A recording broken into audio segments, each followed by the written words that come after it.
Mr. Medhat, I'm going to attend speaking test after 1 hour. What is your advice for speaking test? Part 3, Mr. Medhat. Of course, Carla. Part 3 in a speaking test is a two-way discussion with the examiner and will last for around 4 to 5 minutes. The examiner will ask you a broader range of questions which will be based on the topics discussed in Part 2. It is more like an opportunity to give your opinions on more abstract issues and ideas. Oh. Got it.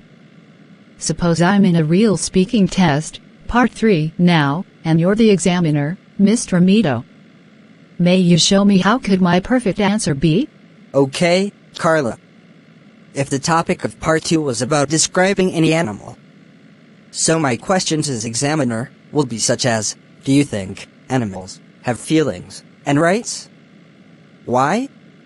Or why not? Okay, good question, sir. I would have to say, yes.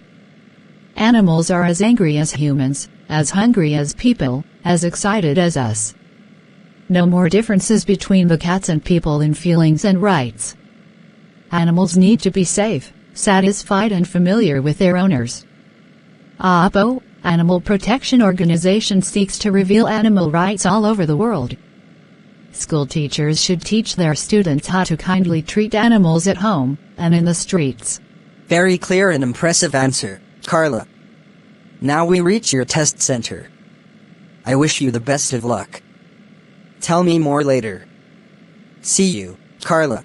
Okay guys. Today is the last part of a speaking test. I mean, Part 3. My question is, who may explain tips of Part 3 in a speaking test? I think Samir is ready. Yes, Mr. Medhat. I have prepared some tips for a speaking test, Part 3. Tip 1 is that all questions of Part 3 in the speaking test are related to the topics given in Part 2. The second tip is in case you don't understand the question, you can ask the examiner to repeat it, and there is nothing wrong with it. If you are confused, you can ask for clarification. You will not lose morals to clear doubts. Also, if you are unsure about the answer, you can ask the examiner to change the topic. Or, you can also ask for extra time to think it over.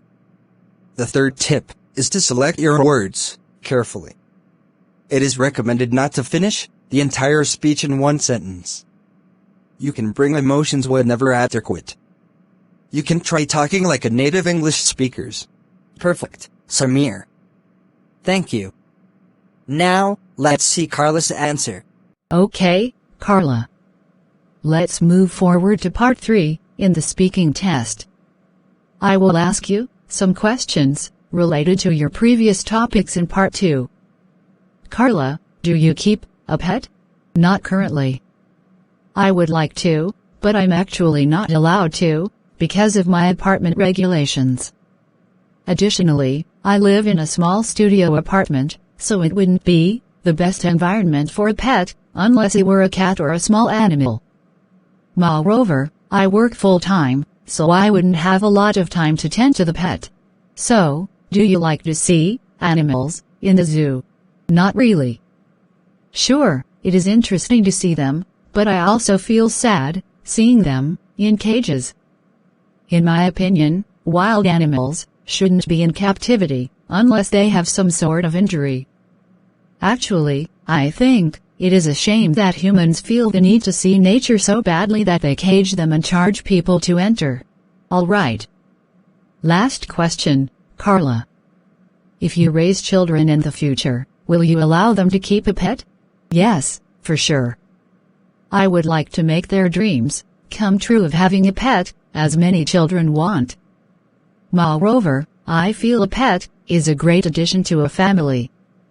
Eventually, I think giving them the chance to have a pet is a good opportunity for them to begin to have a sense of responsibility when it comes to walking their pet, changing the litter box, feeding them, cleaning the cage, etc. Thank you, Carla, for today's answers. Now you can safely leave. Bye.